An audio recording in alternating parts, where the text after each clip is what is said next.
de vlag werd niet meer gestreken, maar veur hij die traditie vast. Veur gaat om 12 uur.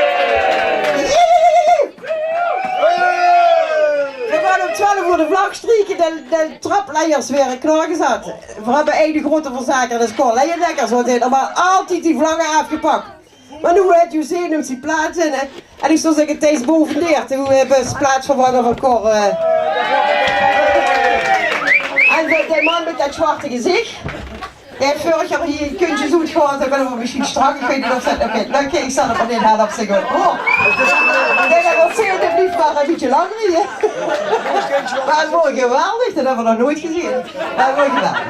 Maar we gaan dus langzaam opmaken met de processiemars. Gaan we daar allemaal de boete. En dan gaan we de vlag strieken en daarna gaan we nog even een paar uurtjes doen. Ja? Dankjewel voor de show, dat was in 2019. Iedereen bedankt die er metgenomen heeft. En tot volgend jaar. Dat is nog een andere maar die doen een potje van jou vasthouden. Dankjewel. 12 uur verzamelen.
aan de bal. Waarom heb ik hier een examen? En het is al gauw heel lang, anders valt niet altijd na.